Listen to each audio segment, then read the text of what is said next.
Independent thoughts, independent life. This is Chad Benson.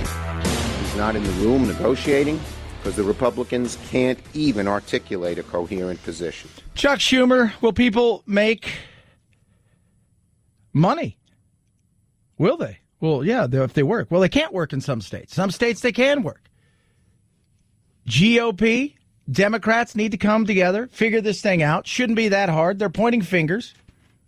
Frustrate you. Average person in America is looking at their bank account. Some people, you know what? It didn't really bug at him.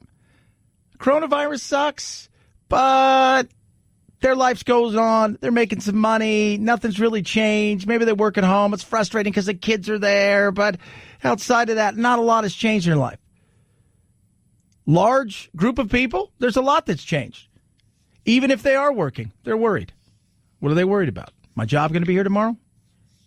Even if it is it going to look the same? Meaning maybe I only work 30 hours next week instead of 40. They're going to shut us down? They're going to shut us down again? Frustrated. The government, we're looking at them. And I always say, it's frustrating because I don't want to look to the government for help, but when the government comes down and says that you can't work, you guys can't, we're going to have to shut this down for a while, and you don't realize the repercussions of that. So here I am out here in beautiful Arizona. So the travel industry from about February has been destroyed. Well, we had spring training destroyed, gone. Beautiful time of year when everybody else is hunkered down across most of the nation. What's going on here? We've got 70s, 80s degrees, people out golfing, they're visiting, they're getting out of the snow and the cold. The industry itself is destroyed. The trickle-down effect is massive. And that's going on in industries across the country. And we're looking to the government through no fault of their own because of this. Hey, how do we fix this? Well, we're going to give you guys $600 a week to go along with your unemployment. That's gone now. Okay, now what? Well, we're going to try to work it out. What's going to happen over the coming days and week, who knows? They'll get it done sooner rather than later. McConnell's kind of pushing a little bit towards some stuff, willing and signaling certain things, which means they want something. Because remember, when government comes together, rarely is it to subtract anything out of there. Usually it's because we gave in on something, but in doing so, we asked for something else, and this is what we got. I do believe in the coming days they will come up with something. McConnell said yesterday, hey, guess what? If you guys think you can get this through, then maybe we can get Trump to sign it.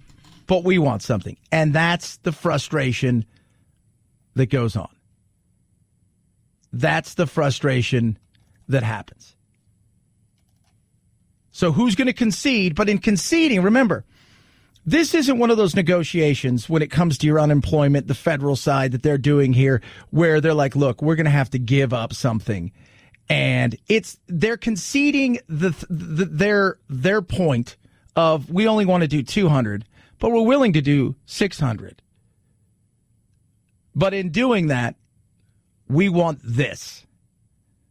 So it's not like they're having it and saying, well, we're willing to give up something and you guys are willing to give up something. No, they're like, we're willing to give you this, but we want this. And that's scary. They made some concessions, which we appreciated. We made some concessions, which they appreciated. We're still far away on a lot of the important issues, but we're continuing to go at it. Chuck Schumer there. They'll get it done. But like I said, it's going to cost us. It's going to cost us big time. 323-538-2423 at Chad Benson Show is your Twitter. Tweet at us. We saw it yesterday. It was massive. It was huge. It was incredible. What was it? This was seems to be, according to them, they would know better than I would, but they seem to think it was a attack. It was a bomb of some kind. That's what Trump said. Well, how do you know it's a bomb? Well, it would seem like it based on the explosion. I've met with some of our great generals, and they just seemed to feel that it was. This was not some kind of a manufacturing explosion type of event.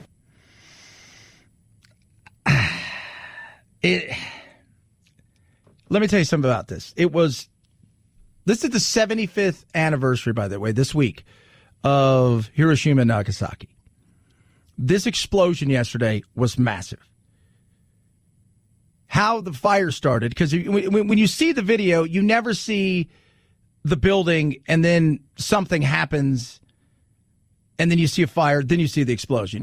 We see a fire and we see the plume of smoke and then the explosion comes. I don't know what it was. What it was massive. Will we ever know anything? The first thing that happened, I do know, is Israel said, we didn't do it. We're willing to help, but we didn't do anything. Let me tell you what's going on right now in Beirut. COVID is going on. Rampant, with very little treatment, high mortality rate. That's going on. Thousands upon thousands of Syrian refugees going on. They had a civil war that ran till 1990, and there's been subsequent violence ever since, a crushing of their currency, economic strife, political elites are fighting with the average person. It's an ugly situation. Could it be a bomb? Absolutely.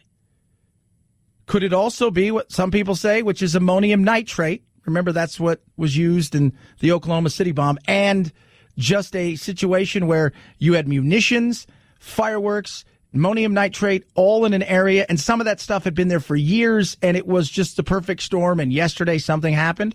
The Interior Minister and other government ministers are suggesting that it was a catastrophic accident rather than a conspiracy, that perhaps a warehouse there had been used to store highly explosive ammonium nitrate. For those who don't know, ammonium nitrate is a key component in homemade bombs. They're used in IEDs, improvised explosive devices. There have been suggestions there was a significant amount of this secured, but not safely, at this site, and that could explain why this explosion was quite so enormous. Yeah, so Oklahoma bombing, in the 40s in Texas, there was an explosion of 2,000 tons of ammonium nitrate on a ship that killed about 600. But they're talking about hundreds of thousands of people who are right now without a home there. It is crazy. Now, you have to also throw in this component, Hezbollah. Hezbollah is very real, very active, as we all know, in Lebanon, in Beirut. Is that a possibility that something happened? Yeah. Anything is a possibility. Will we ever know the truth? Well, not in any record time. That's for sure. Because let's just say it was the Israelis. They'll never let you know it was the Israelis. If it's a terrorist organization or a civil war faction, they'll probably come out and say something. Was this the perfect storm? Possible. But man, it was massive. And when you look at the damage,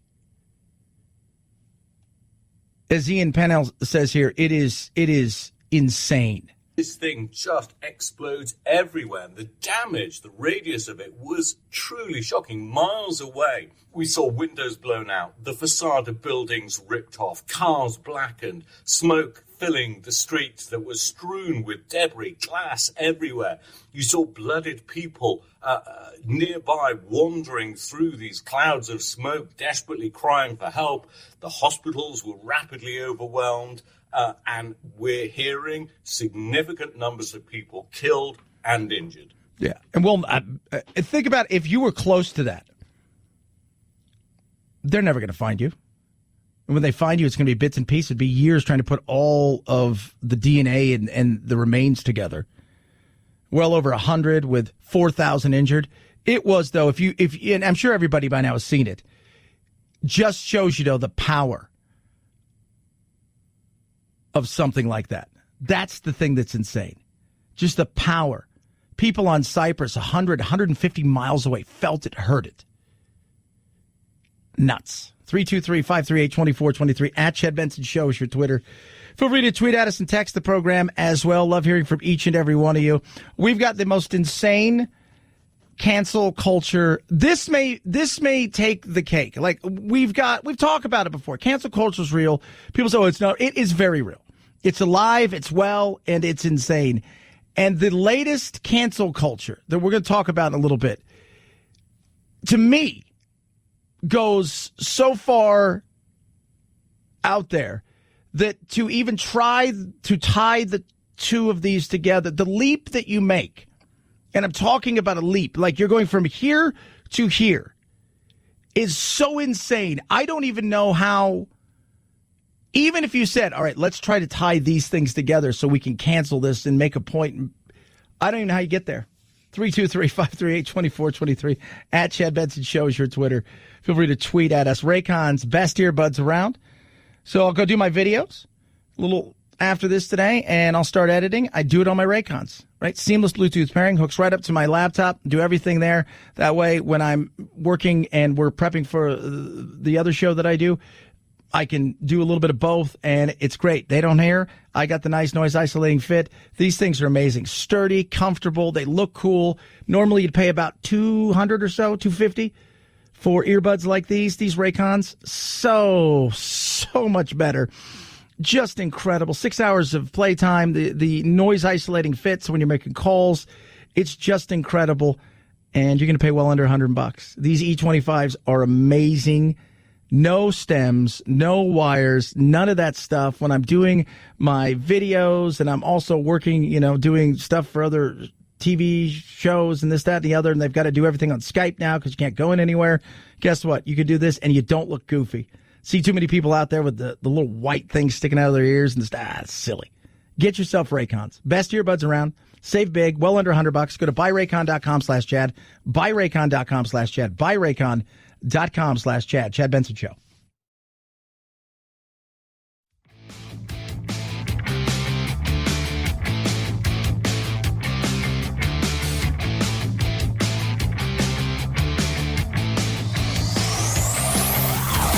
Check out our Chad Benson Show Facebook page where you can hang out or hang your grievances out to dry. This is Chad Benson. I'm comfortable with the PPE. Hell, hug them. I mean, come on. Like, it's not gonna. If you have PPE on and you hug and you don't sneeze or do something on them, you're gonna be fine. Okay, that'd be very low. Now, obviously, if you're there for 30 minutes doing that and then you do, well, then that's going to be a different situation. But to just go give a hug. I mean, I think that you could do that, and I think that would be very meaningful. Ron DeSantis talking about hugging people like who are in the hospital, many of which are dying or in elderly care facilities, and he's of course drawing all kinds of criticism and stuff.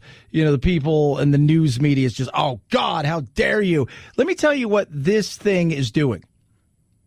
People are dying alone in the hospital. Remember, at the end of the day, more people are dying from cancer and heart disease than this. People through no fault of their own, as far as maybe they were in a car accident. They're in the hospital. They may not make it. Family can't be there. Why? Because of COVID. It's making it so it's beyond lonely. People are passing on their own. People can't say goodbye to their loved ones. Somebody asked me, what would you do? I'm like, I'm going to see him.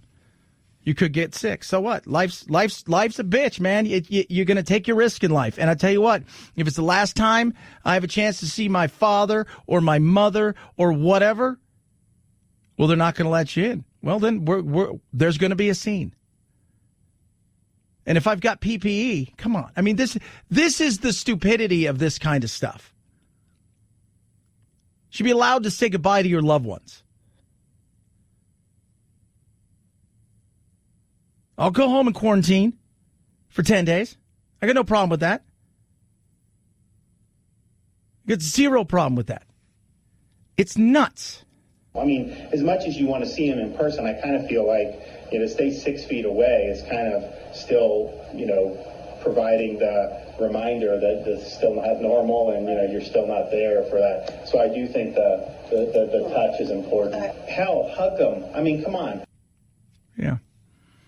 Of course, he's getting hammered for that. Why? Because he's showing some empathy? Well, because he's an idiot. Of course. Of course he is. But you wouldn't want that? So the other show I do, my on-air partner, his mom died. She had COVID, but she was very, very sick long before. She was in the hospital for 3 months with a myriad of ailments, including cancer that she'd had for a long time. But it had limited, her husband couldn't go. He was going to go out there in March, and that was canceled to go to see her. It's sad. And one of the things he thinks that really brought it on, and we were talking about this when it first happened, was when she had to go have a procedure for a stent. Nothing to do with COVID. And when they put her in the hospital, so she went from the home that she was at, like the physical therapy and the long-term care facility, to the hospital. They separated her from everybody because COVID was, they're in New York, New Jersey, and it was exploding at the time. And they put her in the former, what you would call, I guess, the mental thing. And she said for 24 hours, she didn't see a person. So she's in this giant wing where normally you'd see those old pictures where there's like 20 beds. She's by herself and nobody sees her for a day. And he said after that, it is crazy.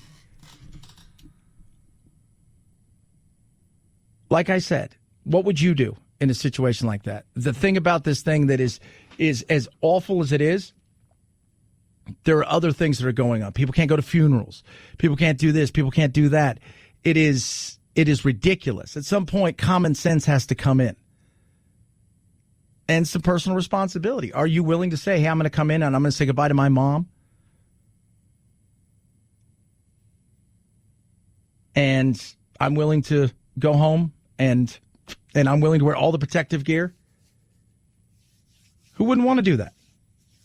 323-538-2423. At Chad Benson Show is your Twitter. It's being canceled. It is how they go from point A to point B. This goes on the Mount Rushmore of cancellations. We'll talk about it straight ahead. Chad Benson Show.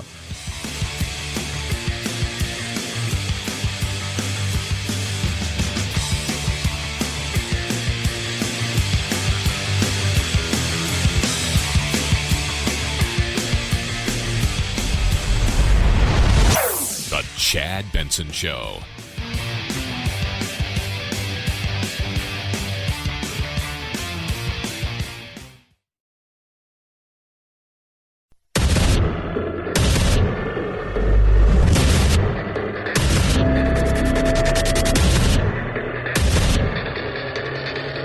Independent thoughts, independent life. This is Chad Benson. You told Fox News recently that you couldn't say whether you'd accept the results of the 2020 election. What would that actually look Hillary like? Clinton never accepted them. She conceded on. Totally, she conceded still on. Doesn't accept them, and she got. That's the important point. That's an important point. She conceded on election night. Now she grumbled about it and said all sorts of grumbled. She wrote books fine. about it. She wrote books. Don't use the word grumbled. Fine, but she wrote books about it. That's fine, but I'm just. She got beaten easy. I get it. 306 to 223. I'm not disputing you beat Hillary Clinton. That's a lot. Listen. Jonathan Swan, Axios interview with Trump. Look, Trump's right. I mean, the left's right. He's right about the left. Nobody's really accepted it that he won. But he did say, he's right. Jonathan Swan's right. Like, she did concede. At the end of the day, she knew there was no path to victory and that Trump had won, so she conceded. She doesn't have to accept the results as far as the things that she wants, and she could bitch, whine, and moan and all of this stuff. But at the end of the day, she accepted the fact that she couldn't win, and she conceded to Trump. It was interesting. Again, it's like 35 minutes long. If you have some time, parse through it. You don't have to watch it all at once, but it's a very interesting interview.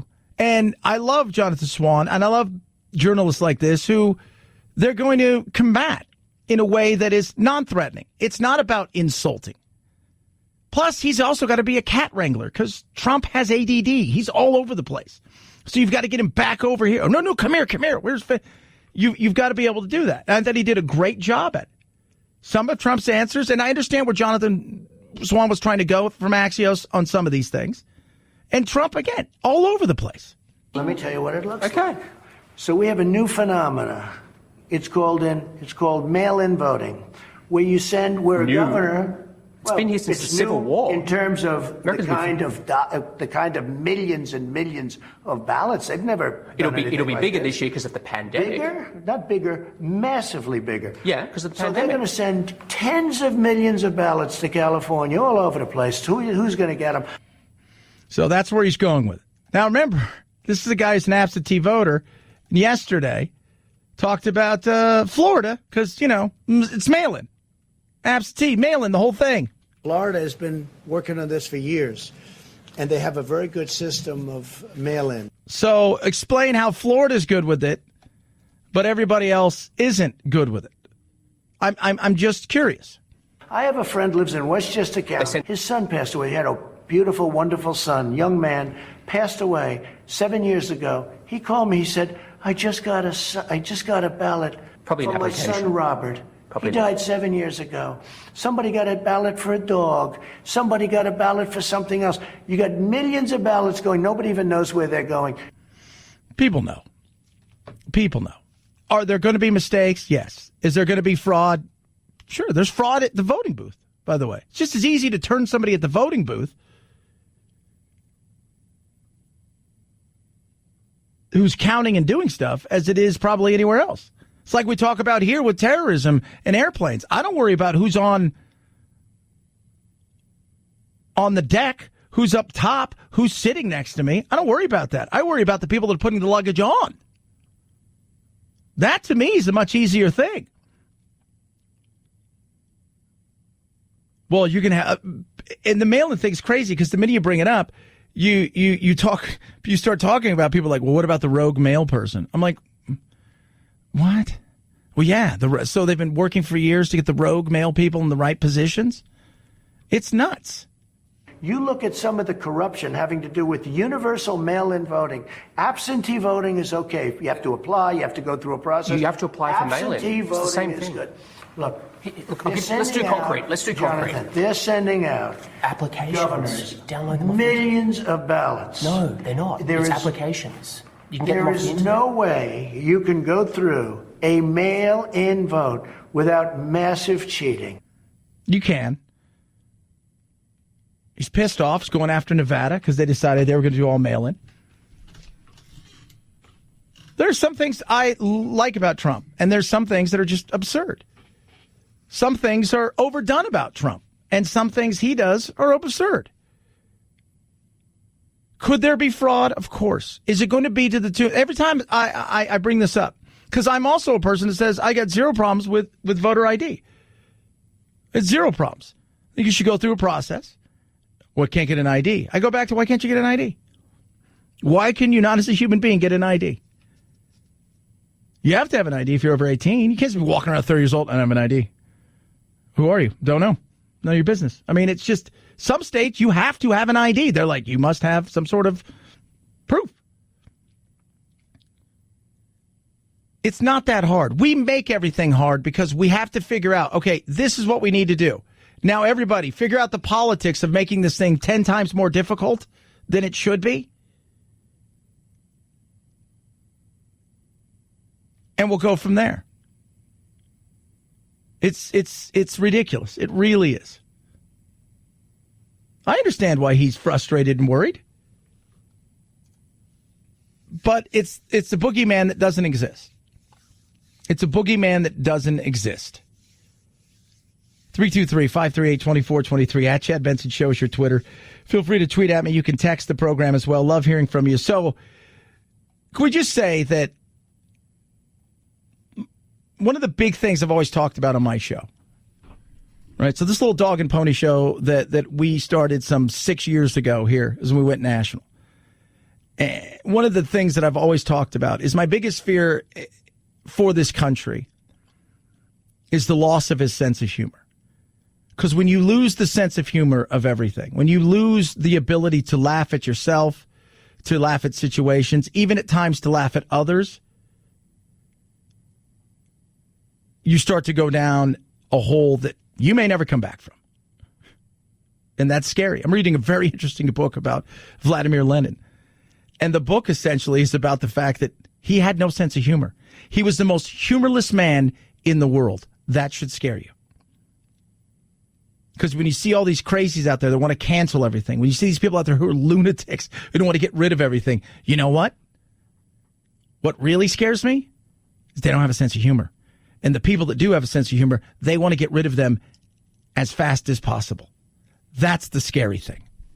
Kindergarten Cop, 1990. Not the greatest movie. Didn't win any Academy Awards. Super hot for you, Mr. Arnold Schwarzenegger. When he was a star, he was in this movie where he plays the kindergarten cop who's undercover to stop somebody from doing something. It was supposed to be shown at a film festival for whatever reason. I think it was because it was in Oregon. The movie was filmed there, so that's why they were going to show it. They're not going to show the movie now because of, well, the over-policing of children. Okay? So now, it was filmed in Astoria, Oregon. So that's why they were showing it there. It wasn't one of those, like, I got to show this movie because it won all my Academy Awards and it shows the range of acting. It wasn't any of that. You didn't get any of that with this. This is like, hey, we're showing this because 30-year anniversary. It was, they filmed it here. It'll be neat. So a woman by the name of Lois Levine tweeted to the NW Film Center, "What's so funny about school to prison pipeline ? Kindergarten Cop out. There's nothing fun in cops traumatizing kids." No idea what he did. Zero idea. In fact, most of the movie, the children were traumatizing him. It's not a tumor. Remember that? I got the headache. It's probably a tumor. It's not a tumor. They said, national reckoning on over-policing is a weird time to revive Kindergarten Cop. We're trying to end school to prison pipeline. But she's not finished. She goes on to say, Kindergarten Cop is only a movie? So are Birth of a Nation and Gone with the Wind. But we recognize like those are not good family fun. And I think to myself, you're going to compare, first of all, to compare Kindergarten Cop with Gone with the Wind is my acting? No, it's not. Secondly, and this is most important, Birth of a Nation and Kindergarten Cop are so far away from each other. If you don't know what Birth of a Nation is, it is a movie that came out a very long time ago about two families, abolitionist Northerners, the Stonemans and the landowners, the Camerons, and it's D.W. Griffin's controversy. It's like a Civil War epic, and it is about the founding of the Ku Klux Klan. That's what Cameron founds, and it is awful. It's a movie that, oddly enough, in a very weird way though, gets 93% on Rotten Tomatoes. I don't know how that did, but it's one of those things that glorifies things back in that day that we look at now and think that is insane, right? Like that, looking at that today, it is awful in what it was about. The glorification of, here comes the Ku Klux Klan to save the day and all. And this movie came out in 1915. So you go 75 years in the future and you've got Kindergarten Cop. And to even draw the two comparisons is insane. So what did Northwest Film Center do? They caved. They're going to show a movie about John Lewis, which is totally fine. Not filmed in Astoria, by the way. He probably never went to Astoria. That's the insanity of which we live. That's the insanity of which we live. This is John Cleese. He says it perfect here. Well, it's changed. I mean, it's changed so completely. But you could make jokes, like in 40 Towers, there was a scene when we made fun of the old major because he was explaining to someone all the names for the different prejudices. And he was quite precise about it. Of course, it was ridiculous. It was making fun of prejudice. But there are so many of the people in PC now who have absolutely zero sense of humor. And that's the scary thing. Think about this. Again, I'm talking about Vladimir Lenin earlier when I said I'm reading this book about he's the most humorless man in history. They said he just walked around. He was morose. He carried this book. He had nothing about him said fun. Probably never laughed a day in his adult life. When you see these crazy people out there, when you see these people who are lunatics, when you see these people who are about canceling everything, who are about getting rid of everything, and not just stuff that we laugh at and laugh with, but stuff that you think to yourself, you shouldn't be canceling that, you realize they have zero sense of humor, and that should scare you. Because then they start to control more and more with language. Our founding fathers were worried about us destroying ourselves from within, not being destroyed from the outside. When we start to lose our humor, that's when we should be scared. 323-538-2423 at Chad Benson Show is your Twitter. Feel free to tweet at me, text the program. HelloFresh.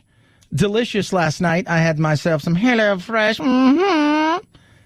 So here's the beauty of HelloFresh, right? So if you guys don't know what it is, America's #1 meal kit. So you order HelloFresh.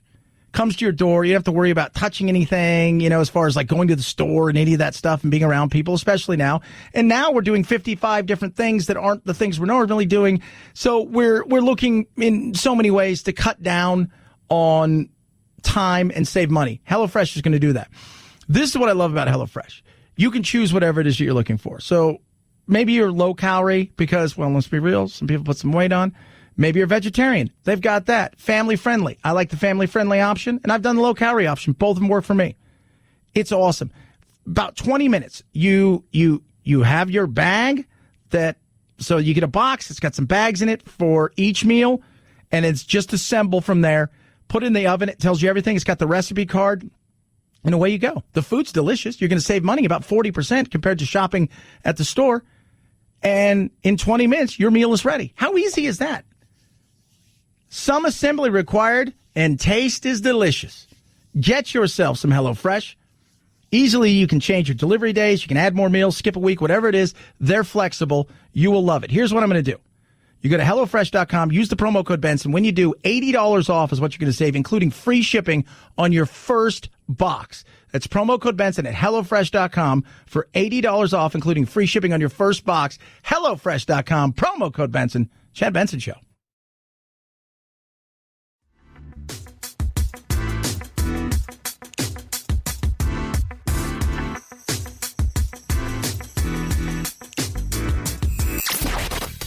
Boys, give me a bowl of chili with plenty of peppers. One Mexican heartburn. Why don't you mugs grow up?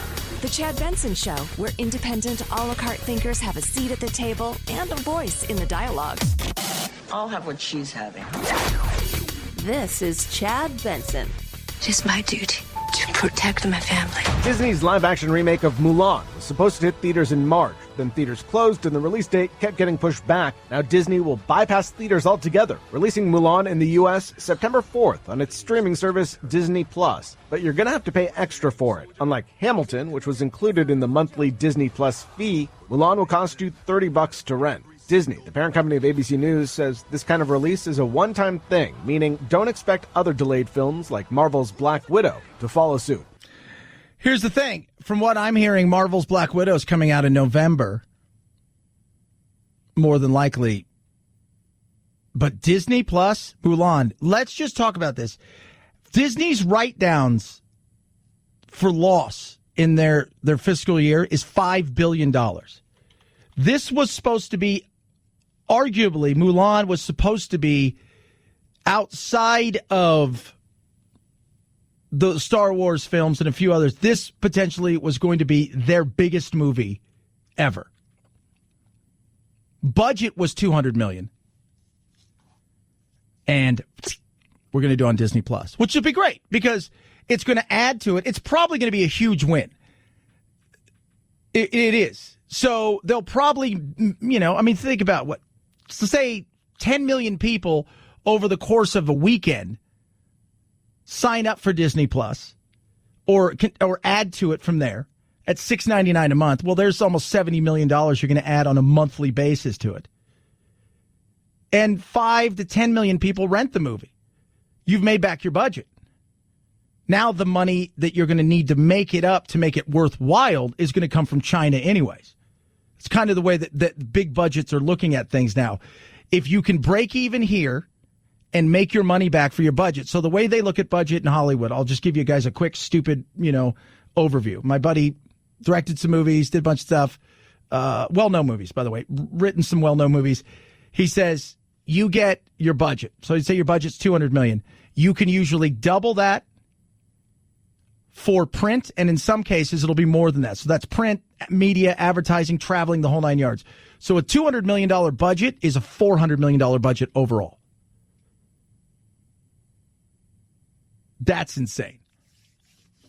That is insane. And the way that Hollywood works, too, it's also interesting because Disney has the Disney Channel. So even though it's a Disney movie, the Disney Channel will buy spots on the Disney movie will buy spots on the Disney Channel, so essentially they're paying themselves and writing it off. It's crazy. Smart thing, though. I know, but $5 billion? Oh, God. I know, Mickey. Settle down. I'm just saying. Mickey? Oh, this Mickey Mouse is crazy. 323-538-2423. At Chad Benson Show is your Twitter. Feel free to tweet at me. Text the program as well. It's the Chad Benson Show.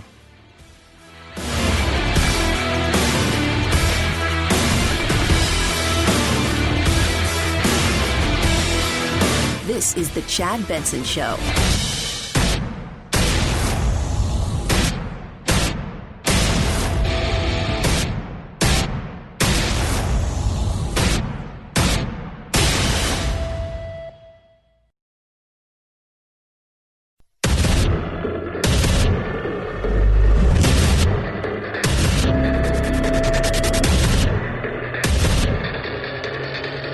Independent thoughts, independent life. This is Chad Benson. We come with a well-developed strategic plan on how to stop the growth of the virus, how to honor our heroes with state and local, and to put money in the pockets of the American people. Honor the people, state and local. Yesterday, Trump, during his speech, said, no, you know what they want? They want a ton of money for Democratic cities and states that have been run into the ground. Both sides have their special interests. The only special interest that should be in any way, shape, or form being talked about when they negotiate for the stimulus isn't the new F-35 jet or a new near $2 billion FBI building, Republicans, and it isn't propping up huge pensions that are underfunded, and with the lack of tax dollars, there are going to be choices that have to be made that are going to hurt some of those big states and cities that rely on the taxpayer to pay the salaries of these people who are retired, and it's going to put a huge crimp. And austerity measures are going to hurt those states and cities. That's a you problem. You made those, both of you guys. I don't care. That's a you problem. That's not a me problem. That's a you problem. You promised people stuff. Now you're trying to make sure you come through with it. And what you do is you throw stuff out there. These are my must-haves. You're not even at the point anymore where, the way negotiations used to go in life is these are my must. These are my wants. So these are my needs. These are my wants. And then the other sides are, these are my needs, but these are my wants. Needs and wants are two different things. Needs are, I need this. Wants are, I want that. I'd like to have it. I don't need it, but I'd like to have it. And then what you would do would say, well, you know what? Maybe we can meet your needs, but we might not be able to meet that want. And the other side would say, you know what? Maybe I don't need this want over here, right? So I can get rid of that. And then you come to some sort of what they call in the old days, and it's a Latin term, it's called compromise. It's Latin to anybody in D.C. But I sit here and I watch this and I listen to this crap, this drivel. Both sides like, oh, they don't want to do anything. And then the other side comes out, oh, they don't want to do anything. And you get the likes of this. The problem we have is the Democrats don't want to do a deal. Of course not. I mean, we could have done an extension last week of the unemployment. Schumer blocked it. We could have We agreed. We had a proposal to pay 2/3 unemployment through the end of the year. Schumer blocked it, so they don't want to do a deal. No, nobody wants to do a deal that's not their deal unless they get the stuff inside of their deal that can become their deal. So it's your deal, but we want our deal. Now, if we can get our deal into your deal and your deal can jive with our deal, meaning everybody gets everything they want, and we both can go back to our constituents and say, we got everything you want, then it's a win. Who loses? The American people. Because we end up having to pay for it. And we're going to have to pay for it for a long time, kids. Woo-wee! Long time. Too long. Too long. It should be a clean bill. It should be a clean bill. That's it. Democrats want to potentially extend $600 a week out till March. Republicans are offering $2. Where's the compromise? $400. Plus, you're still getting your state. So it's not that's the only thing you don't get. I mean, it's you're still getting your state.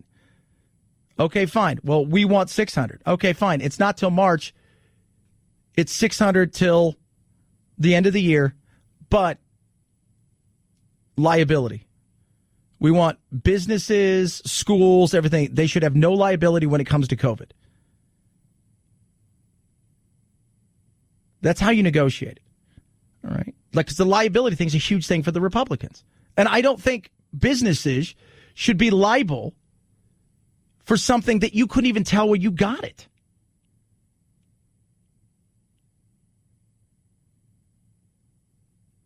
But I don't think any other special interest crap should be in there. Just, unless it's dealing strictly with COVID. The Democrats will argue, well, tax dollars have hurt because nobody's out working and they're not spending money, and because of that, there's no tax revenue, so all these pensions. No, that's on you. That's on you. You guys promised people stuff. So you've got to rebuild these cities with less tax dollars. You're going to have to make serious choices. Maybe you guys should call Dave Ramsey. He can help you. I hear him help people all the time. You've overspent, and you've overpromised, and you've underdelivered.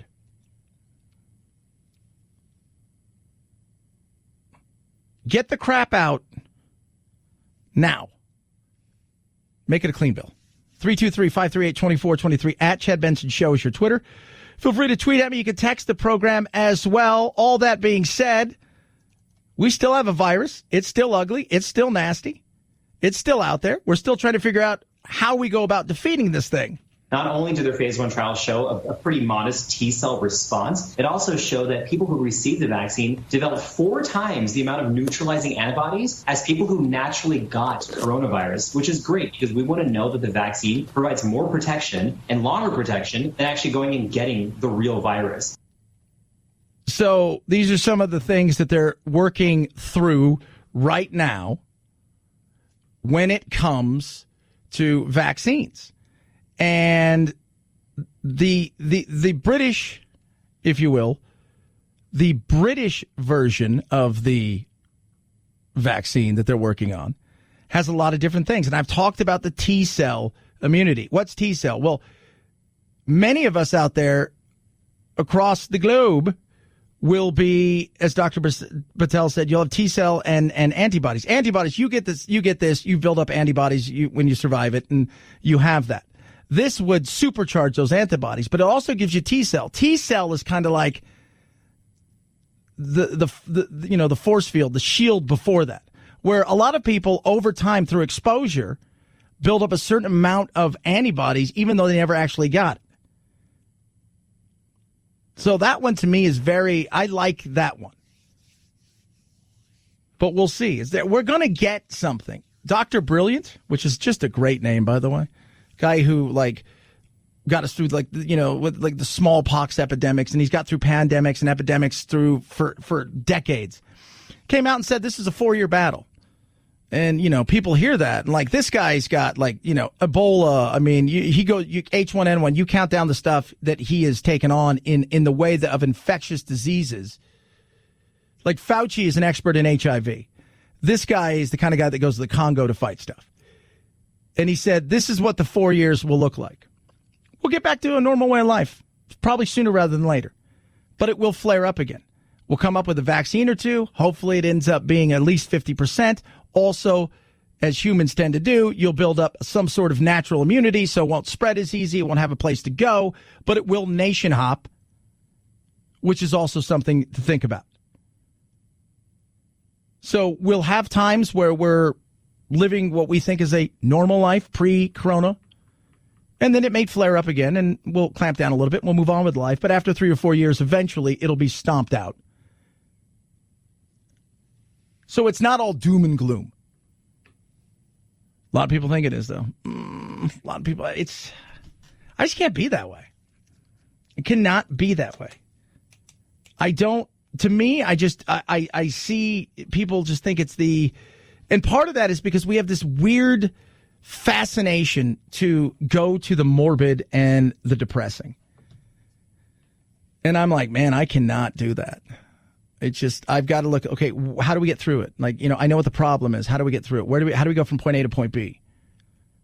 What do we have to do? It's not going to be perfect, and there's going to be some struggles along the way, but we're going to get through this. How do we go from here to here? How do we do those kind of things? It sucks now, but it's not going to suck forever. It sucks now, but eventually we get our sea legs and we move forward and we get stronger and we come out the other side in a better position.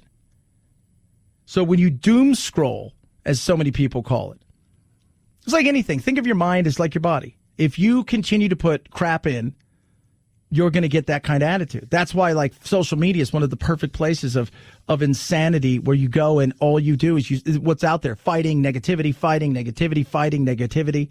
News is nothing but negativity. What do you expect is going to happen? It's eating you up inside. And there's a difference between understanding something, looking at something, paying attention to something, trying to, and it's a subject that's tough, and just nothing but negativity for the sake of negativity. Like I say, post a picture of a puppy and somebody's going to have a criticism.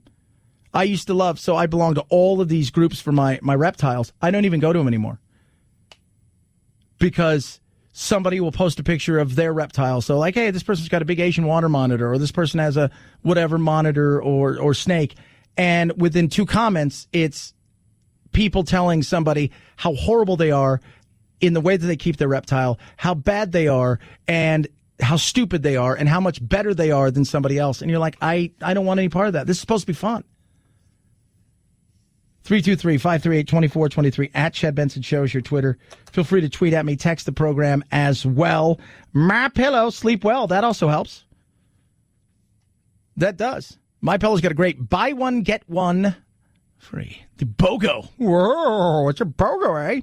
So what do you get? Well, buy one, get one. So My Pillows, My Pillow towel sets, the Giza sheets and pillowcases, the Roll and Go Anywhere pillows. You get it. It's buy one, get one free. It is the world's most comfortable pillow. It's made in the USA. 10-year warranty, 60-day money-back guarantee. What do? You go to the radio listener special page at mypillow.com. Use the promo code Benson. When you do that, and you're on your way out, if you order Mike Lindell's book, you get the entire My Pillow order that will ship for free. It's an amazing book about how he went from nothing to drugs and built a massive business. So check it out. When you do that and you order that, he's going to ship everything for free, and he's going to give you a $25 gift card towards your next purchase. Go to mypillow.com for the buy one, get one. Use promo code Benson. Get Mike's book. mypillow.com, promo code Benson. Chad Benson Show.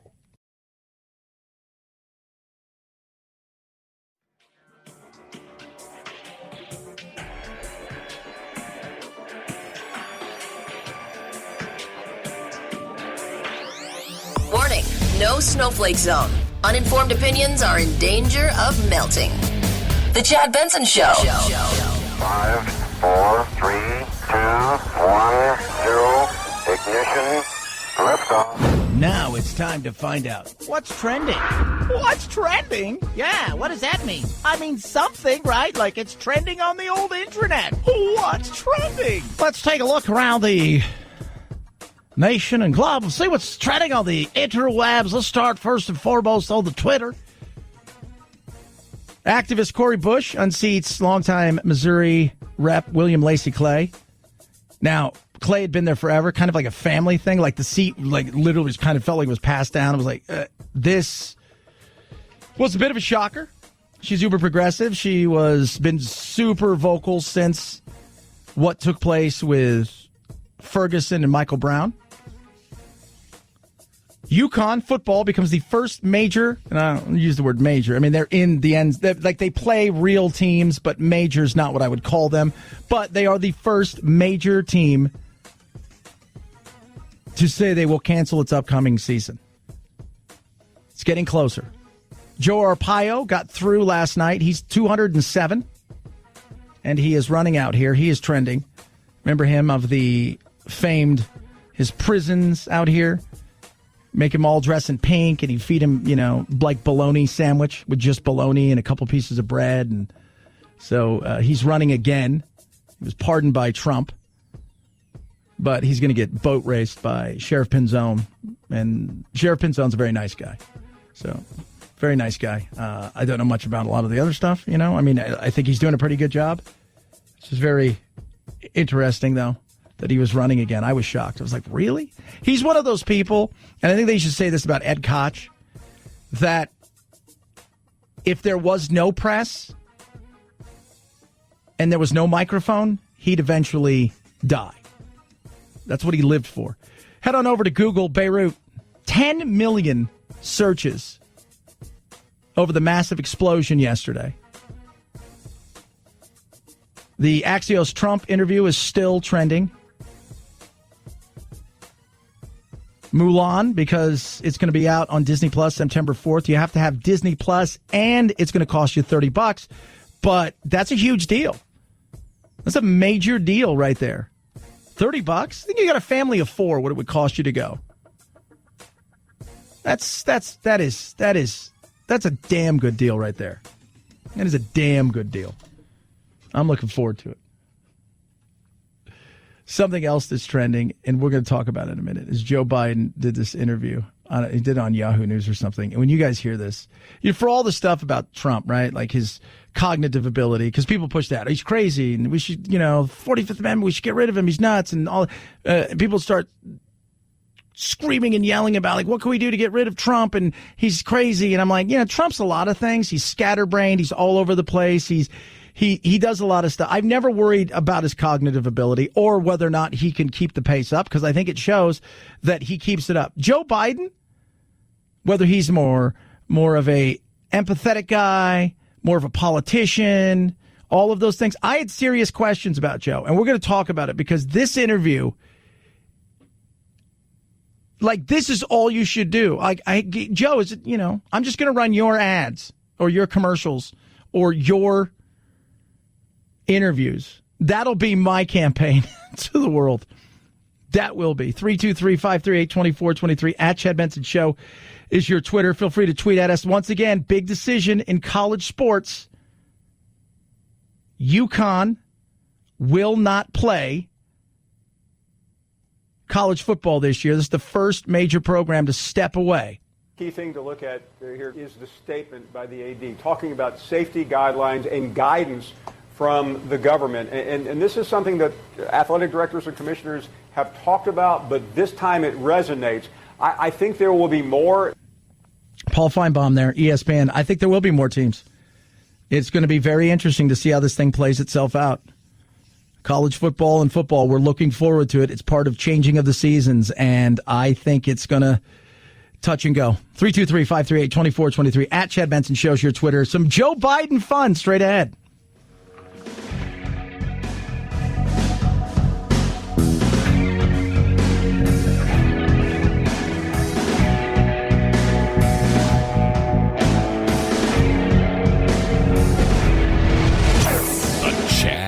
Show.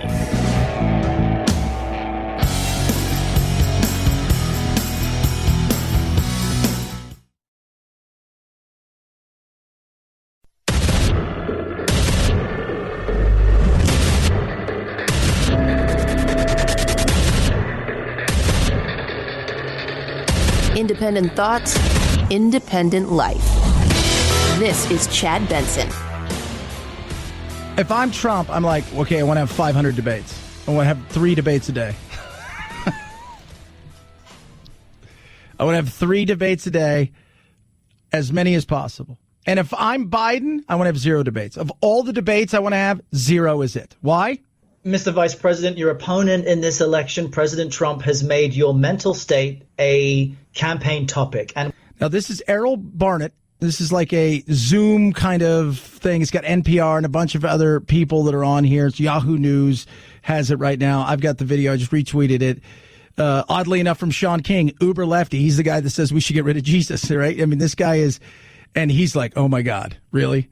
This is spectacular. And when asked in June if you'd been tested for cognitive decline, you've responded that you're constantly tested in effect because you're in situations like this on the campaign trail. But please clarify specifically, have you taken a cognitive test? No, I haven't taken a test.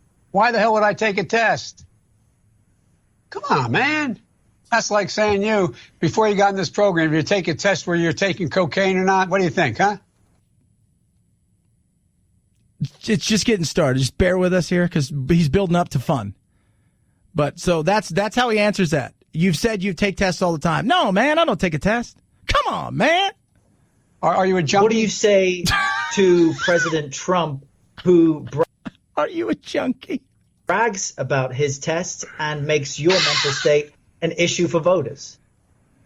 Well, if he can't figure out the difference between an elephant and a lion, I don't know what the hell he's talking about. Did you watch that? Look, come on, man. I know you're trying to goad me, but, I mean, I'm so forward looking to have an opportunity to sit with the president or stand with the president in debates. So that's what he's for. He's forward looking. So it's now he's going to really turn it on here. So here comes he's getting ready to put it on blast. There's going to be plenty of time.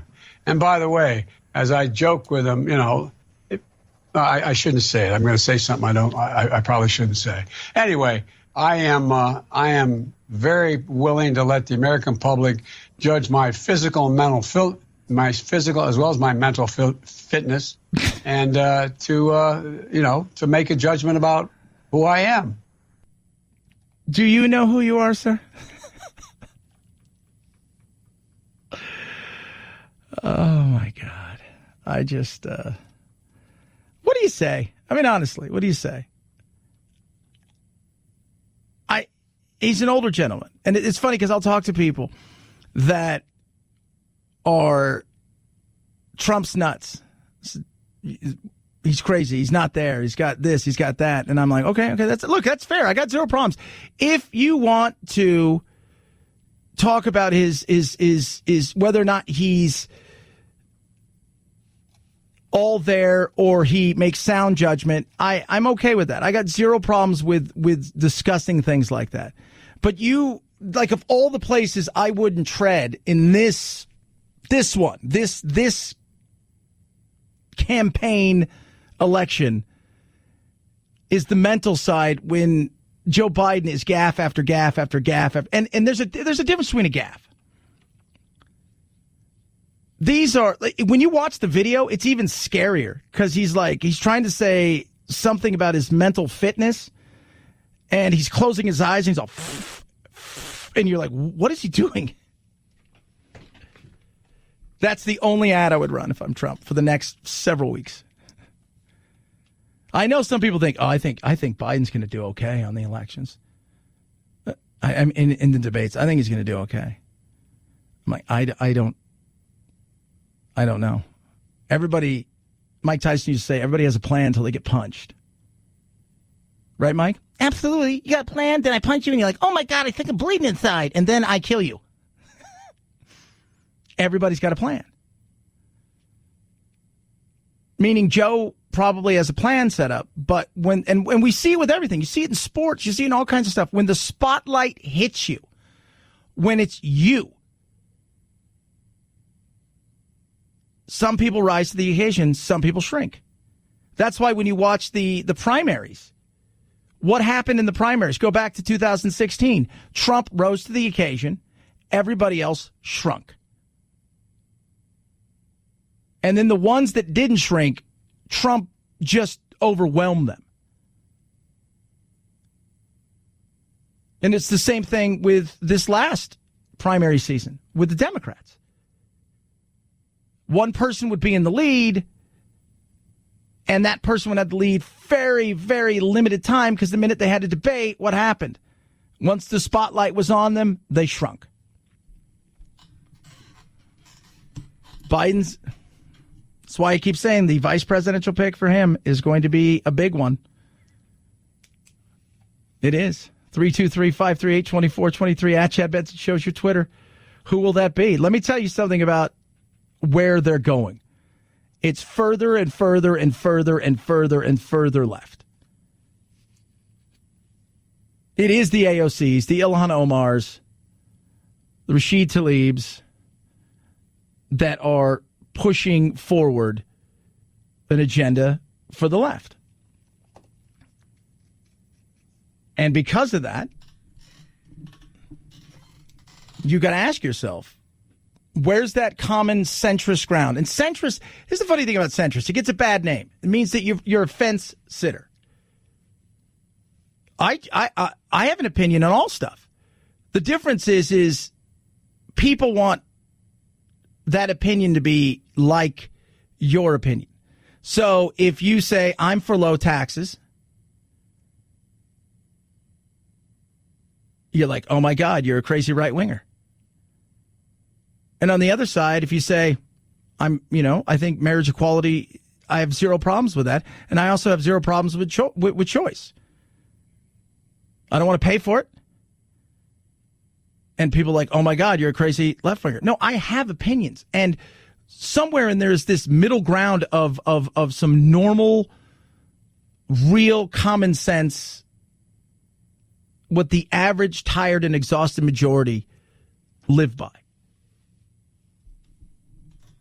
It's not the radicals on either side. They get the noise machines and they make the noise, and then people look at them. But the 70 or 80% of us who leaned a little bit one way or a little bit the other, that's not what we aspire to. It's not what we're looking for. We're looking for a government takeover of a bunch of crap, higher taxes, and free stuff for everybody. We also don't want corporations running everything and very little taxes and people just saying, hey, you're on your own to the point where screw you. No, we don't want that. It's the middle ground of, hey, I want to give you a hand up, not a handout. I want you to bust your ass, and I'm going to do everything I can to clear some of the path for you. But at the same time, you may have some issues. And we'll give you a bit of a safety net, but it's not going to become a hammock. Nothing wrong with that. Where's that person? Because that person in the White House, here's my look, I have a lot of stuff. People get on Trump about all kinds of crap. And you don't have to like Trump at all. And there's a lot about Trump that I don't like. But there's a lot that never gets talked about. I've always been an action person. Right? I like actions. What's your actions? Because you could tell me a lot. Like everybody's had that relationship, but that person's promised you everything in the world. And at the end of the day, they delivered none of it. And you've had that relationship where the person, rough around the edges, but they've delivered on stuff and you're like, wow. So Trump has done stuff. Look at Russia. Harder on Russia than anybody since the Cold War era. Absolutely. China. He's gone after China in ways that Biden's not going to go after at all. Does he overstep the lines? Does he not quite get the Constitution? Does he think about himself first? Does he say horrible things at times? Tim Pool put it great the other day. If you're not seeing him, he's got an interesting podcast, and he kind of got his kind of claim to fame by going to all the putting himself in crazy situations, whether it was marches or Occupy this and going around the globe, and he's done some really neat stuff. But he said, you've got a leak in your house. 2 plumbers show up. One plumber shows up, great guy, magic, just salt of the earth. Everything that's just great, this, that, and the other. Thinking about a lot to do, thinking about trying to do this, that, and the other, and the leak's getting bigger and bigger. The other guy shows up, and he's an a-hole. He's a jerk, uses foul language, says some stuff that makes you uncomfortable, stops the leak. Who are you going to go with?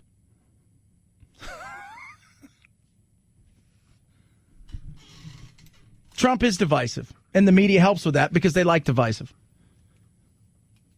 But if the choices are Trump and Biden, it's really not Trump and Biden.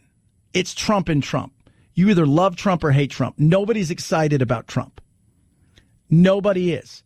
How Trump can go and start to make more noise and build something is if Biden gets to the point where he's so far left because of the people that are pushing him there. That's the issues that he's going to be able to run off. But when you hear that audio clip about Biden stumbling along and you hear stuff like this, I believe there's an also large group of people that are very uncomfortable with a man who seems to be mentally compromised winning the election and doing so by hiding. I mean, the guy's never he was just at another thing the other day and he forgot where he was. Joe Rogan talking about it. The best thing that can happen for Trump is that this vice presidential candidacy and the way that they start to build stuff goes so far to the extreme. Tom Cotton's right. Well, Bernie Sanders just acknowledged the reality. I mean, Joe Biden's campaign really is a Trojan horse for the far left of the Democratic Party. Bernie Sanders and Alexandria Ocasio-Cortez wrote his criminal justice platform, which is going to let violent felons out of prison, which is going to eliminate the use of bail. So violent felons are going to get out of prison or get out of jail while they're pending their trial for violent crimes. I don't know if all that's true about the violent criminals because I've seen some of the bail reforms are not that. Some of them are. Some of them are. But he says something here that I think is very, very real. But it's not just that. I mean, look at what Joe Biden himself said on the campaign trail, that Beto O'Rourke is going to run his gun control policy, which is going to be gun confiscation. They're going to give amnesty to millions and millions of illegal immigrants so they can take your jobs and also get their health care funded by you. At the same time, they're going to take away your health insurance on the job. They're also going to take radical steps like turning Washington, D.C. into a state or packing the Supreme Court to rubber stamp their left-wing agenda. Which is what the right wants to do, is pack the Supreme Court. That's what both sides want to do. I don't really agree about the state thing. Remember, D.C. was never meant to be anything more than like when in those industrial complexes where you came, you work, you left. It was never really meant to be lived in. But he's got some real things there. And Tom Cotton is what's next for the Republican Party when they start to rebuild after Trump leaves, whether it's in 5 months or 6 months or in 4 years. 323-538-2423. At Chad Benson Show is your Twitter. Feel free to tweet at us. Text the program as well. It's so funny, though. He has no idea. He has every right to ask a question about what's going on at times with him. Every right.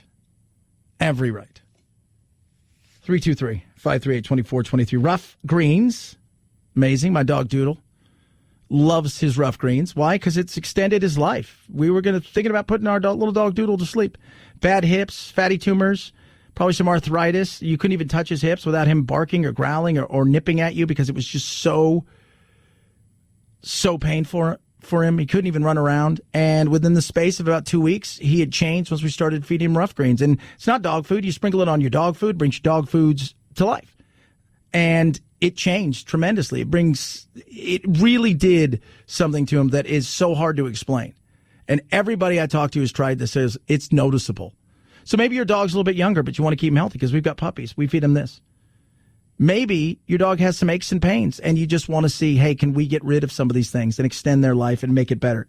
Rough greens will help. 25 all-natural vitamins and minerals, 20 digestive enzymes. You got powerful strains of probiotics, omega-3, 6, 9, tons of antioxidants, and it's only $14.95 for a 14-day jumpstart. It'll be the best thing you ever do for your pup. Trust me on that. Doodle loves it. Your dog will love it. Go to roughgreens.com/Chad or call 833-MyDog88, $14.95 for a 14-day jumpstart. RUFFgreens.com/Chad or 833-MyDog88. Rough Greens, we make any pet food better. Chad Benson Show.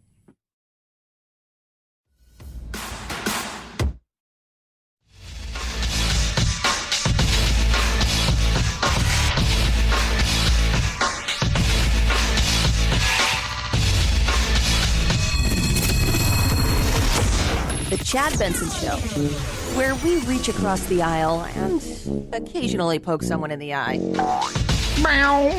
Facebook is launching Instagram Reels, a new format in Instagram that lets users create and share short-form videos and choose audio or music for them. If that sounds familiar, that's because it appears to be very similar to the format used by TikTok. Facebook's announcement of Reels comes as it was rumored that the company would create a service to compete with TikTok, and it comes as TikTok faces increased scrutiny and the possibility of being banned in the U.S. over national security concerns. Microsoft says it's in talks to possibly buy TikTok. Yeah, and that'll be interesting. Everybody's trying to figure out how you do something, and so you come up with something that matches it, right? That's how Facebook built itself. People always say, Zuckerberg he's evil and he's a Trump person and he hates the right because he bans certain things and he does stuff that helps the right. And he's all, you know what he is? He's a stone cold businessman who looks to build, doesn't rest on his laurels. And if somebody else has a better widget that you're working on and you can go overpay for that widget, taking them out of the marketplace and eventually rolling out that widget with your name on it, you do it. TikTok just beat him to it. Something better, something cool. He had Instagram. That's why I said if Microsoft buys Instagram, they become a player immediately. Microsoft doesn't have that social media presence. They've got all the other stuff, but they don't have a social media. You buy TikTok, you're now not just in the game, you're one of the players of the game. My big question, though, is how do you essentially reverse engineer it, reverse code it to make sure that you take out all the stuff that the Chinese coders have put in there? We know you're going to get our data. We've opted into it. By the time we realize we've opted into all this crap, it's way too late. But I'd rather have Microsoft with my data than the Chinese. That's the way I feel. And I'll be honest, too, I'd rather have Microsoft get dollars than the Chinese. There it is. Enjoy that. 323-538-2423 at Chad Benson Show is your Twitter. Tweet at me, text the program. Love hearing from you. I do. Check out Chad Benson Show TV. That's the YouTube channel where the YouTube stuff happens. It is the Chad Benson Show.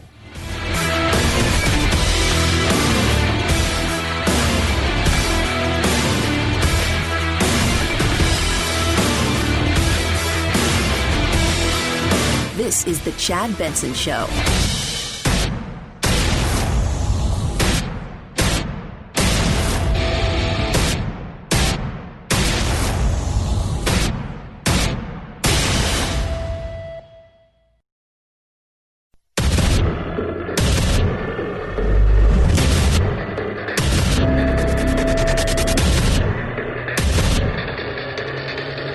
Independent thoughts, independent life. This is Chad Benson. I've seen many explosions, but I don't think I've ever seen anything like this. The scenes are truly, truly shocking. There was a fire underway at some building which is down in the port area of Beirut. There was a fire there. It looked from at least one video taken by someone nearby as if there were some small detonations taking place, some crackling. The next minute, there is just the biggest explosion you've ever seen or heard. Yeah, Ian Panel, yesterday, what took place? What took place in Beirut? I don't know what it was. Trump yesterday at his press conference said, this was seems to be, according to them, they would know better than I would, but they seem to think it was a attack. It was a bomb of some kind. Well, how's it an attack? Like they seem to be. Who did you speak to? Well, it would seem like it based on the explosion. I've met with some of our great generals, and they just seemed to feel that it was. This was not some kind of a manufacturing explosion type of event. I don't know what it was. It was massive. The damage was otherworldly. This thing just explodes everywhere. The damage, the radius of it was truly shocking. Miles away, we saw windows blown out, the facade of buildings ripped off, cars blackened, smoke filling the streets that was strewn with debris, glass everywhere. You saw blooded people nearby wandering through these clouds of smoke, desperately crying for help. The hospitals were rapidly overwhelmed, and we're hearing significant numbers of people killed and injured. I don't know how that is as far as the numbers, because you hear it's 100 and something, 4,000 injured. I think that number, it's just so hard to quantify the amount of injuries. And the deaths, we may never know. Because if you were within the bomb radius or the explosion radius or whatever it is there in Beirut, whatever it was, if you were within that area, you were probably evaporated, blown into such bits and pieces that it would take years to find enough DNA to figure out how many people were there. They're just identifying or finding people under rubble from places that were nearby and buildings that collapsed. Now, what was it? That's the thing. Was it a bomb? Think about where you are, right? It's Lebanon. Right? So you're it's Beirut. Civil war for almost 15, 20 years into 1990. It's been unstable ever since, with massive violence, chaos, always teetering politics, a collapse in their currency, economic strife, huge refugee problem, and let's throw COVID in on top of all of that. Then you've got the Hezbollah side of it, and we know how good Israel and Hezbollah get along. So you have that, and Israel came out immediately and said, hey, we'll lend a hand. By the way, we didn't do this. Just want to let you guys know, we didn't do it. They want to put that out. They want to make it right away. I'm like, the first thing that's going to happen is they're going to blame Israel. Somebody's blaming Israel for this. Likely,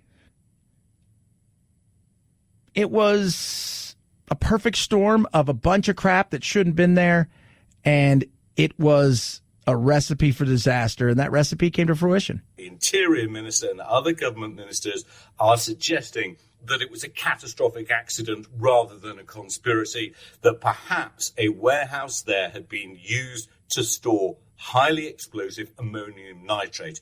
For those who don't know, ammonium nitrate is a key component in homemade bombs. They're used in IEDs, improvised explosive devices. There have been suggestions there was a significant amount of this secured but not safely at this site, and that could explain why this explosion was quite so enormous. Yeah. So ammonium nitrate is, think Oklahoma City bombing. I think it was 2,000 tons in 1947 in Texas on a ship that exploded, decimated a city, and killed 550 people or so. I mean, seeing this yesterday was just like, oh my God. And this is the 70s. It wasn't nuclear, right? Like, it wasn't nuclear, but it does show you the power of being able to do something. Imagine if that went off somewhere else, right? Because it was a port, so it wasn't like it was in the middle of a city. So it was those port communities, even, growing up in Long Beach, we have a huge port, LA port right there. And so there's people there, but it's not like, what if this was in downtown Lebanon? This just happened to happen. That had killed thousands upon thousands that you would know almost immediately. Some people say, yeah, it was ammonium nitrate, but also there were seized arms from Hezbollah that had been there for years and that shouldn't have been there. I don't know if we'll ever know.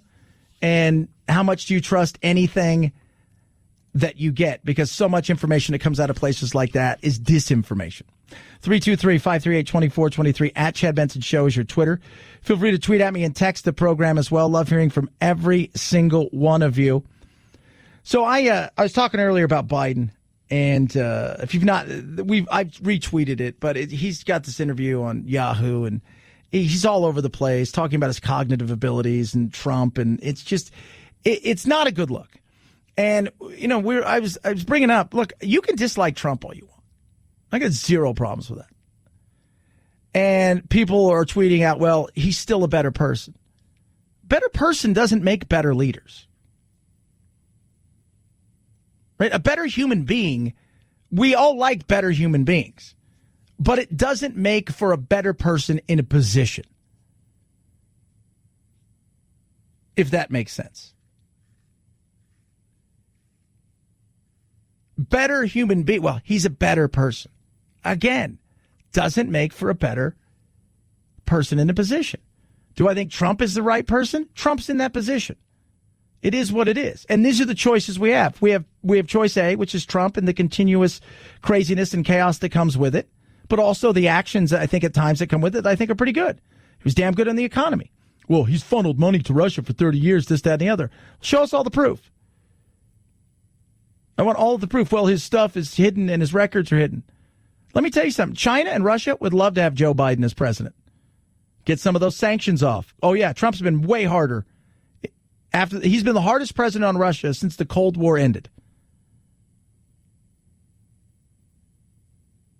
So, well, it was sanctions.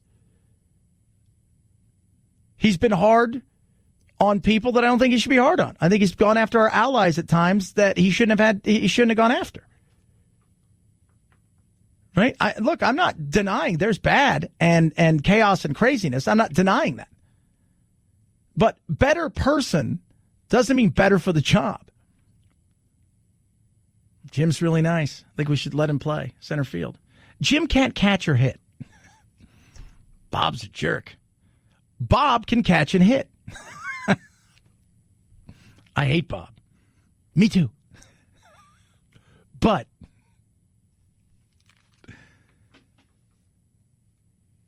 and that's kind of where we are. Trump is running against himself. He's running against an invisible enemy that's not COVID. It's the whatever Biden ends up allowing to happen on his campaign trail. How far left will he go? Not just talking about the VP pick, but I'm just talking about in general. And it's hard to put that into, when you're fighting against something. But there's a lot of stuff I don't like about Trump. There is a lot of things that I don't endorse. But there's also stuff out there I can look and say, yeah, you know what? He's done some good things. You don't want to admit that because somehow that, I don't know, they take away your hate Trump card or whatever it is. I don't know. And how about the media? Like, the media has been just as bad as Trump has been towards them. I mean, they wanted hydrochloroquine not to work because it was like they were openly rooting against it not working. Because the last thing you would want that to be is something that would work that Trump would somehow if it does work, Trump invented it. No. But that stuff drives me crazy. And I look around and say, what are you guys going to do after this? I'm curious. Like, what's your next step? MSNBC starting to kind of move stuff around, and they moved Chuck Todd, and Joy Reid's now in a new position, and they're trying to they've up Nicole Wallace, and they're trying to do stuff because what happens in the post-Trump world when there isn't the person that you like, if you fight Godzilla and that's the only job you have, and then Godzilla retires or dies, what do you do then? There's no more monsters. Well, then what? I don't know. I guess we hope there's another monster. And now you got to cover Biden? It's funny though, just to watch this when people, so much of their disdain for Trump is, well, he's not a nice person. I get it. He isn't a nice person on Twitter. He isn't a nice person in the way that he talks about things and people. I understand that. But I'm an action person. I can also admit that he's done some stuff that I've liked. I like the cutting of some regulations because we were overregulated. I think we needed to deal with immigration, but I didn't like the way he did it.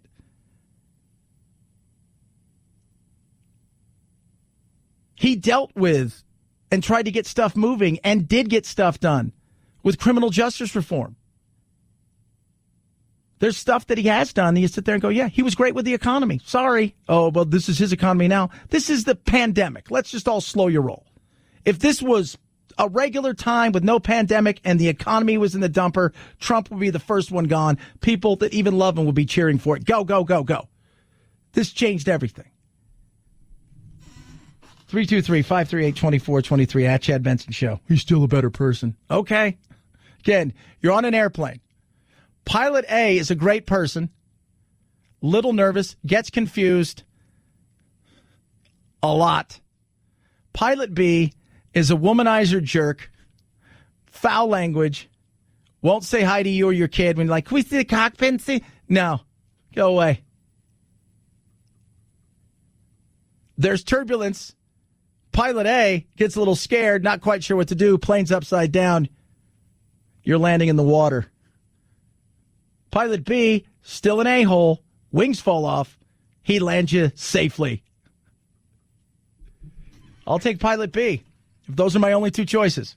323-538-2423 at Chad Benson Show is your Twitter. What we really need is a Pilot C.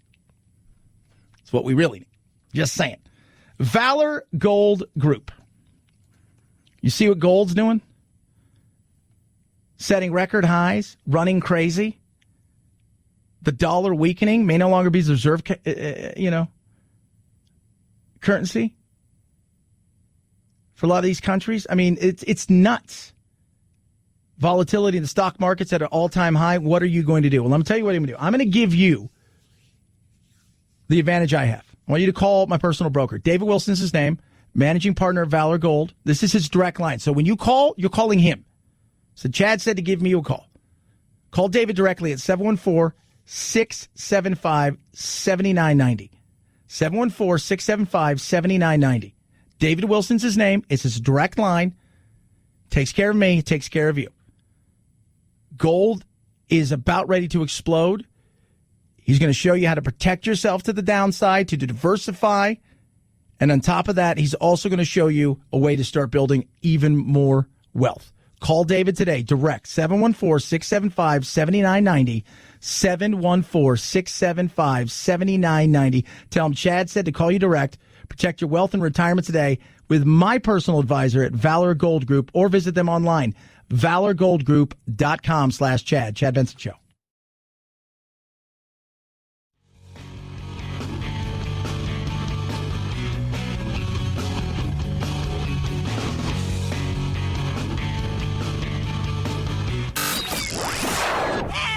I can't take it anymore! Well, get over it. It's time to forge a new path with your very own political cartographer, Chad. Whether they're in as bad a shape as UConn or not, we will be talking about more programs saying, you know what, I can't go with my conference. I'm in a tough part of the country. And what's interesting is that UConn, the state of Connecticut, as you all of you know, has come out of the worst of it. It's not even a hot spot anymore, like Florida, Texas, and many other places. So this is a unique decision. It's not going to be a leading indicator that tomorrow everyone else throws up their hands. But this story will be continued over and over again as we work our way to September. Yeah. Now, UConn, the football team, has bowed out this year, saying they're not going to play football this year. They're out. They're like, we're out. So what was their schedule going to be? Well, this is the first real college team that plays other college teams. They play this year. They would have played San Jose State, Army, Virginia,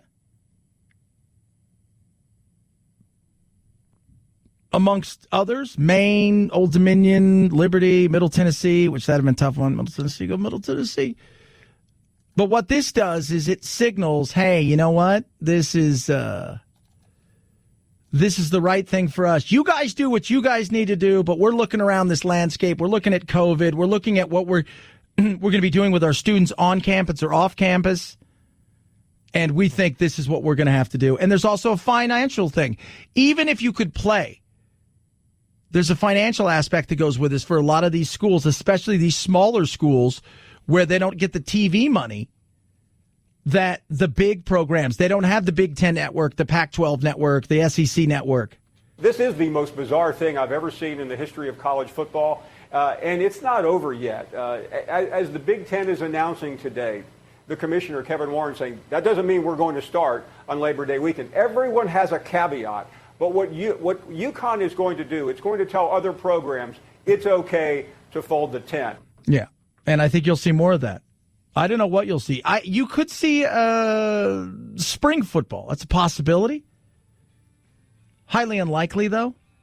They could push it back a little bit. You might see 5-6 games, and that's it. Maybe some bowl games. You may see nothing. Right now, it's a crapshoot. That's for sure. 323-538-2423. At Chad Benson Show is your Twitter. It's the Chad Benson Show.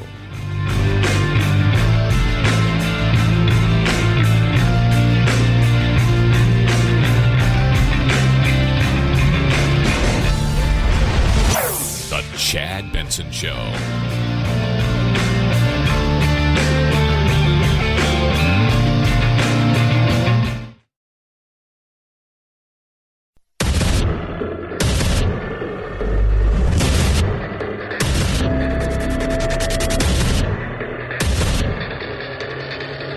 Independent thoughts, independent life. This is Chad Benson.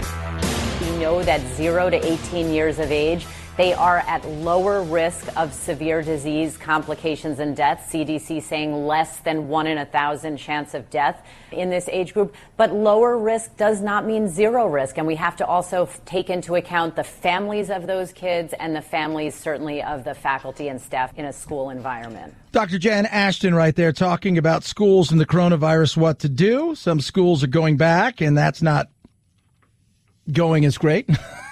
See Georgia. Trump is pushing governors. Get the kids back to the classroom. Get the kids back to the classroom. Get the kids. But now do the right thing. This is the stuff that drives me crazy with Trump. Just do the right thing. What's the data say, at least to this point? Because we don't know what the data says long term, because there isn't long term when it comes to the novel coronavirus.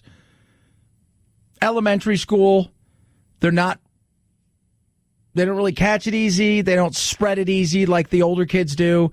So maybe elementary school teachers and kids go back to the classroom. Teachers do the best you can to social distance. You wear a mask when you can. There's ways that we can do this without turning it into politics. But we turn everything into politics. Everything into politics. Everything into politics. Older kids are going to be a little different. I was listening to, I was talking to my friend yesterday. Her sister's a teacher in Colorado, and she was telling me that this is how they're doing it there. And I thought, well, that's kind of unique.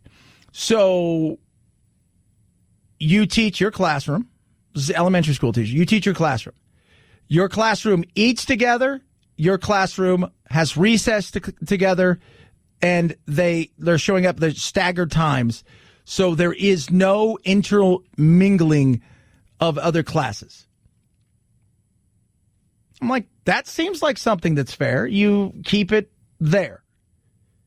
Kids need to get back to school, but we need to do it in a safe manner for both the kids. And I'm not really worried. People say, would you send Jack to school? And that's the way I think they sound. I'm like, yeah, but I have no problem with sending Jack to school. There's no school for Jack to go back to. So it'd be weird. Hey, Jack, why don't you go to school? But nobody's there. Just go hang out. He'd probably enjoy it. But I would have no problems. If he lived out here with me, I have zero problems.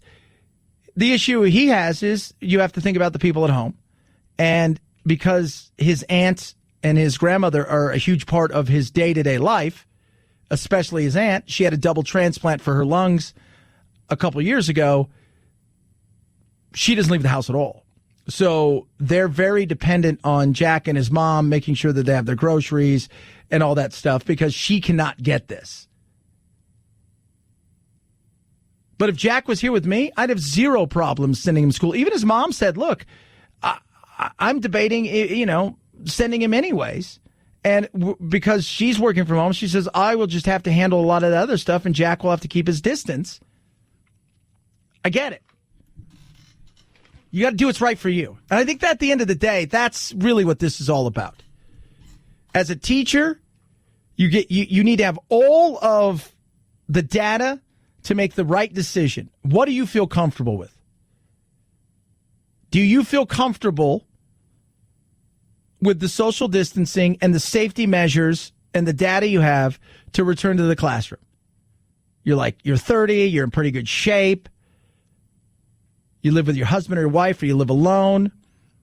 Your mother and father, are in pretty good shape. You're not going to see them. You start putting these things together and go, I feel comfortable enough and I'm ready to return to the classroom, and the risks are very minimal. Same thing for a parent. You weigh the pros and cons of the risk. The risk is my kid could get sick. Could pass it to me. Could pass it to their grandparents. The pros are they go back to school. They get back to learning the way that they should be learning, because it's kind of chaotic and it's really, it's not lending itself to be consistent enough that they're getting the things that they need out of it. Plus, they get that interaction out there again, which is what they need, because part of the problems that are going on, is kids are struggling at times, has very little to even do with the learning, because kids can learn in a lot of different ways. But they need that interaction. So it's not all doom and gloom. And we need to figure out, though, like for everybody, I think it is an individual thing. Even if your school opens up, you're going to have to figure out, all right, what is my risk reward in this situation?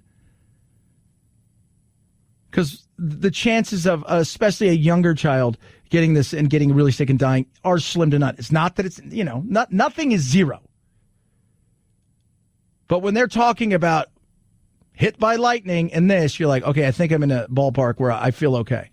All of these new steps, new behaviors, mask wearing, distancing, more hand hygiene may actually result in a drop in all the other infectious diseases that go around schools on a regular basis. So time will tell, fingers crossed, but there may be a silver lining somewhere in this whole situation. Yeah, and why that's important is we don't close schools for the flu, and the flu is far more deadly for children than this. So when we talk a lot about this, a good portion of this is about the administrators and the teachers. I would say 70+% is about the administrators and the teachers and whether or not we're going to be opening this. Because when you look at the flu numbers and the kids that die from the flu compared to kids who can get flu shots, it's crazy. But we don't close the schools for that. So, something to think about. 323-538-2423. At Chad Benson Show is your Twitter. Feel free to tweet at me. Political correctness, as we all know, kills everything. Cancel culture is insane. There's a book out about Vladimir Lenin, Russia. This book is it's not great as far as like, oh, this is an action-packed. But it's very eye-opening because the thing they talk about so much throughout the book is the fact that Vladimir Lenin has no sense of humor. And my fear always is that, and it's been this way since we've started this Dog and Pony Show. It's been this way since I started doing, weekend talk radio, and I was doing other things, and I was doing stand-up and all this stuff, is we're starting to lose our sense of humor. And I said, what will destroy us eventually was the fact that we have no sense of humor. We talk about culture clash. We talk about a lot of things, right? We have no sense of humor. You go look around the world where you have strife and you have all of this crap. You know what they don't have? They don't have senses of humor. I know that sounds stupid. Like, that's pretty... No, they don't. Taliban's not laughing a lot. There's not like, oh my God, Osama bin Laden wasn't like, man, that guy Osama, I can't hang out with him anymore because he busts my gut. No, it's that's a real thing. Vladimir Lenin had no sense of humor. Chairman Mao has no sense of humor. Like, I don't think Putin's cutting it up. What ends up happening, though, is when you have no sense of humor, and the left does not have a sense of humor, and I'm talking about the average Democrat, I'm talking about the uber progressive far left who wants to do a lot of things, they don't have senses of humor.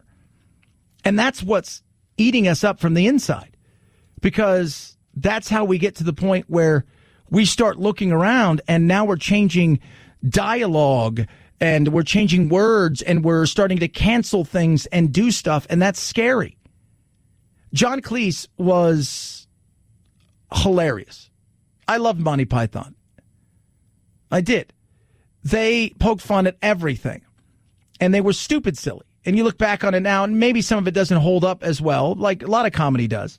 You look back and you're like, it's like horror movies and stuff. You look back, it's just that was the time, that was the day, that was the era that they did things. But he was on the Last Laugh podcast, and, he's kind of fled Britain. He's like over a lot of the stuff that's going on there. And it's very eye-opening.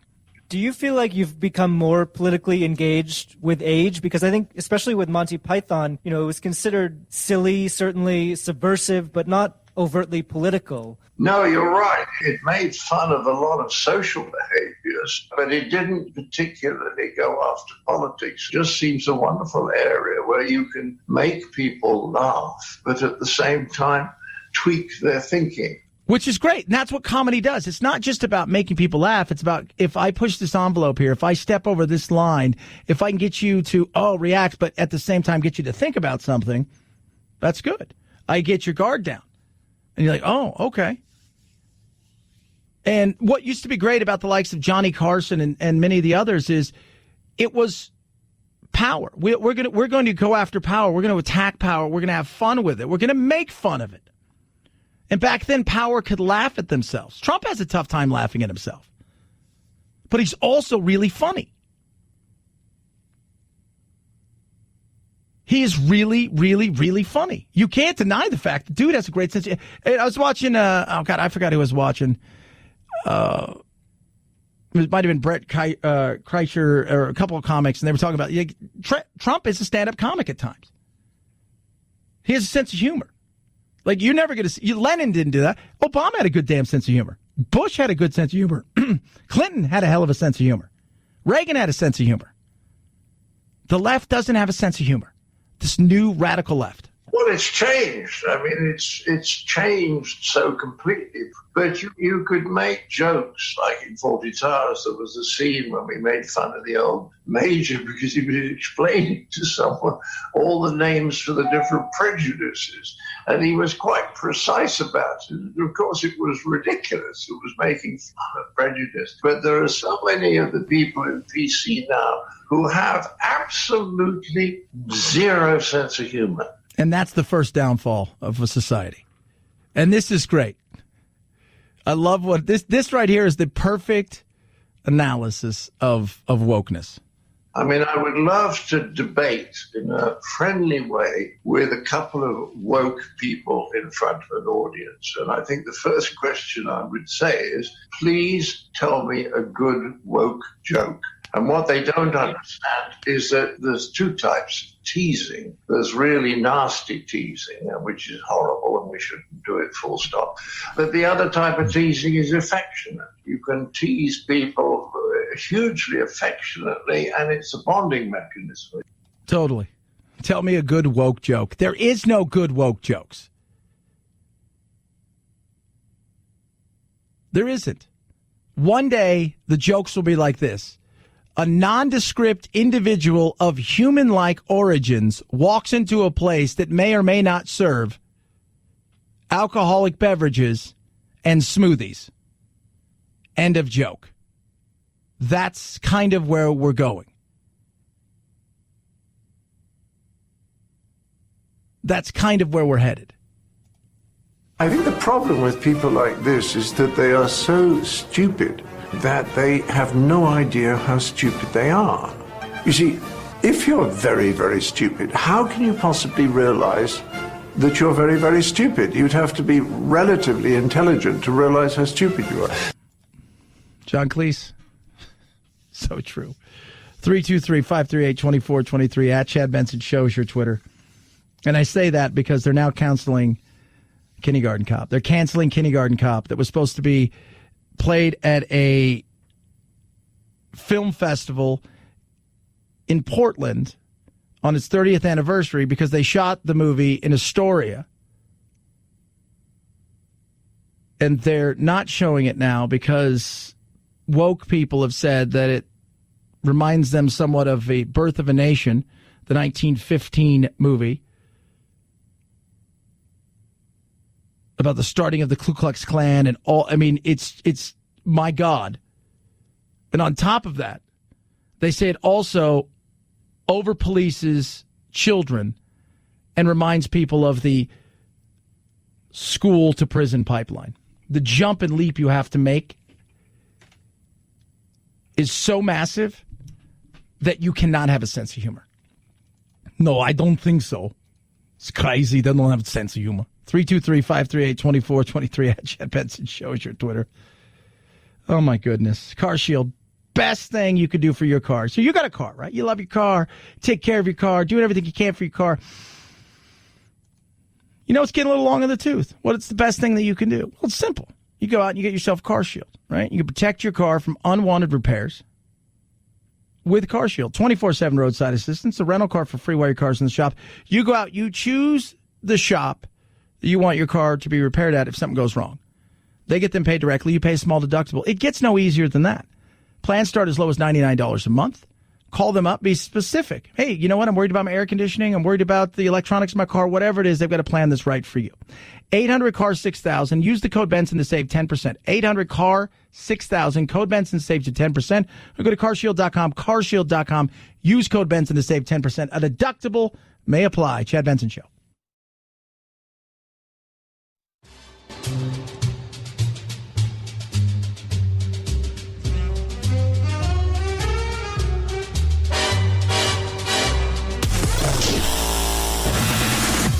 No need to fear. We promise we won't give you a noogie and make you cry Russia, Russia, Russia. Who is the fearless leader? Fui. Fui, fui, and double fui. What is your language? This is a family show, remember? Fui to family too. Nostrovia. This is Chad Benson. Rock and Roll Hall of Famer Neil Young is now suing President Trump's re-election campaign over its rally music. Young says he has objected for years to President Trump using his songs like Rockin' in the Free World and Devil's Sidewalk at campaign rallies. Some things are getting better. Neil Young has filed a copyright infringement lawsuit. The organizations that manage performance rights for musicians have recently begun allowing artists to exclude their music for political use. The Rolling Stones last month threatened to sue the president over the use of their music, too. Yeah, it's because that's part of the wokeness, man. Got to be woke. Got to be woke. Can't let Trump use that music. Can't do it. He's evil. He's bad. Just stick with country music and go from there. I mean, play to the audience you have. All right, you got Ted Nugent, Kid Rock, Bomba-da-Bomba, Dang-a-Dang-Dang. Just stick with that. There you go. Therein lies the magic of it. And that's all you have to do. Neil Young, I have to be honest. Now, Producer Phil, you are a music aficionado. You love music. I do not, and I never have got Neil Young. I like a couple of his songs, but yeah, I'm not a big fan. No. It's like, are you a harder rocking version of Dylan? That's kind of what I think you are. Which I also don't get. So there we go. Have fun with that. 323-538-2423 at Chad Benson Show is your Twitter. Feel free to tweet at me, text the program. Love hearing from every single one of you. A lot of stuff. We're gonna throw some stuff up on the YouTube. Check out Chad Benson Show TV a little bit later, talking about all kinds of craziness and chaos, and talking a bit more about Trump and you know, for all the chaos, and there's plenty of it. For all the craziness, and there's plenty of it. There's also stuff behind that doesn't get talked about. And because it's not a nice, shiny object that fits a narrative, people ignore it. And it shouldn't be. Follow along across all social medias. We got you over the hump. Man, goodness me, did we do that. We did that in a good way. Go out and watch Kindergarten Cop. Don't let it be canceled. Don't let it do it. Super hot for you. Thanks so much for that. I appreciate that. Have a wonderful day. Night-night, Jack.